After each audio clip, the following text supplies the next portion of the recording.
Hey, salut tout le monde, j'espère que vous allez bien. Écoutez, ça fait super longtemps, moi ça va top. On est de retour comme le Camp Nou qui va être de retour ce week-end, ce samedi à 16h15. Attention, le match il va être tôt, 16h15 face à l'Athletic Bilbao. Et pour vous dire les gars, c'est une super nouvelle. Hein. Le retour du Camp Nou là, c'est un événement parce qu'on sait que le Camp Nou c'est un stade mythique les gars. Franchement, c'est dur de gagner là-bas. Et voir que l'équipe va enfin retourner au Camp Nou, je pense vraiment ça peut être un tournant de la saison. Moi, ça fait un moment que j'avais cette idée-là. Je me suis dit que le moment où l'équipe va retourner dans le Camp Nou, ça va être un boost. Dites-vous que là, sur les premiers matchs contre Bilbao, je vois pas autre chose qu'une victoire. En fait, tu peux pas retourner au Camp Nou et te faire gifler par la bande à Nico Williams. C'est juste pas possible. Et en plus, vous savez, il y a tout un truc. Déjà, en fait, on va commencer tranquillement. J'espère déjà vous allez bien. Mais surtout, donnez-moi le prono du premier buteur au Camp Nou. Le premier buteur sur la nouvelle version du Camp Nou. Pour vous, ça va être qui? Moi, je mettrais bien une pièce sur Lamine Yamal parce qu'il aime bien, vous voyez, avoir son nom sur ce truc-là. Genre, c'est lui qui a marqué avant. Je dis Lamine Yamal en 1, Lewandowski en 2. Dites-moi, vous, vos pronos dans les commentaires. Et bien sûr aussi le premier passeur. Et sinon, ça fait super plaisir. Hein. Depuis le temps qu'on attendait, enfin, en retour au Camp Nou, enfin, on va pouvoir avoir droit. C'est une bonne chose. Et regardez-moi ces photos du futur Spotify Camp Nou. Bon, le troisième étage, hein, c'est pas encore terminé, on le sait. Il va encore avoir des choses à faire, on va encore avoir des travaux. Mais là, pour 45 000 personnes, avoir ce magnifique stade.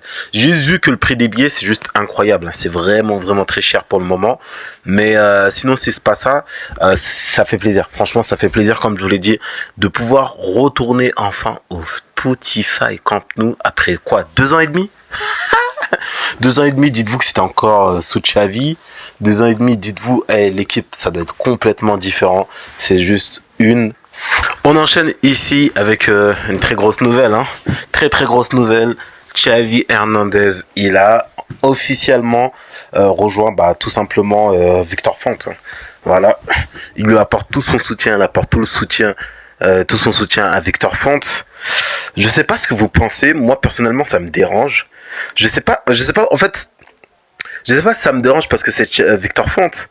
Je vais vous dire déjà, moi, le problème entre guillemets que c'est que j'ai l'impression que c'est un opportuniste. Voilà, on sait, il faisait des déclarations durant toutes ces dernières années. Après, en même temps, c'était tellement mal géré que c'est normal qu'il fasse ces déclarations, mais t'avais un peu l'impression que c'était un peu un opportuniste. Après, on sait qu'il y a eu certains dossiers, voilà, le fait aussi qu'il ait voulu absolument signer le CVC, voilà, c'est des choses, en fait, c'est pas que c'est dur de lui pardonner, mais tu te dis, pour moi, en fait, j'arrive pas à me dire qu'en fait, c'est avec lui ça va être lui un candidat sérieux. Après, par contre, Victor Font, c'est un très bon candidat. Hein. Si vous êtes chaud, je pourrais faire une vidéo là-dessus. Mais en fait, c'est plus les pics qu'il a fait ces dernières années. Moi, je trouve ça dérangeant. On sait que le Barça, on traversé une crise avec l'affaire Negreira, avec tous les clubs où on n'avait pas le droit à faire play financier, la Liga qui nous embêtait, Javier Tebas, c'était avec Victor Font aussi. 1, 2, 3, il faisait une déclaration, ouais, Joan Laporta, il gère le club n'importe comment. Personnellement, moi, c'est ça qui m'a dérangé plus qu'autre chose. Il y en a, ils parlent du fait qu'il a voulu prendre Eric Garcia pour 15 ou 25 millions d'euros. D'autres qui parlent d'autres choses. Mais vous savez, c'est des politiques. Hein, donc, voilà, c'est des politiques. Maintenant, vis-à-vis de Xavi, je vous mens pas, je trouve que c'est un peu bizarre, en fait. Vous savez, on dit toujours, on mélange pas sport et politique. Vous savez, on a un peu... Après, on sait que le club du Barça, c'est un club à part, c'est un club particulier. Mais vous savez, quand vous avez ces joueurs-là, ou ces anciens joueurs, ou ces anciens entraîneurs qui donnent publiquement leur soutien, moi, ça me fait toujours un truc bizarre, comme si je suis pas à l'aise avec. Alors que c'est tout à fait normal. Hein. Je pense que si ça avait été, le soutien avait été, par exemple, Xavi...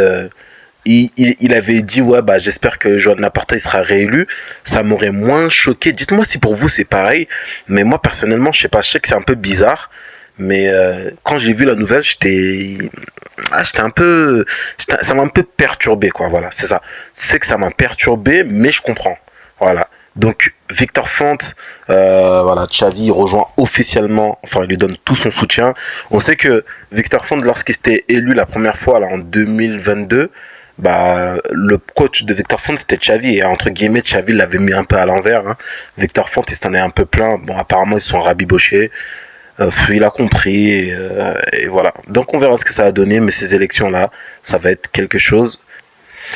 On enchaîne avec une déclaration justement de Joan Laporta qui dit justement que il n'est pas surpris de voir Xavi avec Victor Font. Il dit en gros qu'il est libre de faire ce qu'il veut. Et ça ne l'a pas surpris parce que ils avaient une relation avec Victor Font justement avant, ce dont je vous parlais juste avant, le fait que Xavi, Victor Font Xavi c'était son entraîneur, c'était l'entraîneur de Victor Font. Maintenant, comme je vous l'ai dit, ce qui me dérangerait, c'est si certaines choses sont faites juste pour se venger. Par exemple, Xavi fait ça. Après, c'est un fan du Barça, etc. Tout ce qu'on peut dire. Mais si c'est seulement dans ce cas-là, ça me dérangerait. On sait, Joan Laporta, il a fait beaucoup d'erreurs, de communication surtout, et peut-être même de gestion. Il y a des choses, peut-être, on ne sait pas trop.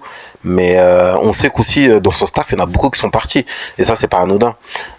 Franchement, on va voir avec le temps, on verra comment les choses avancent. On enchaîne ici avec une nouvelle de Pedri González, hein. Il nous fallait des bonnes nouvelles. Voilà, une mauvaise nouvelle pour Chelsea apparemment. Pedri est attendu pour avoir le feu vert médical pour le prochain week-end. Je pense là contre Bilbao, il y a moyen qu'il joue quelques minutes. Mais moi je pense que c'est plus contre Chelsea justement qui va jouer quelques minutes. Mais bon.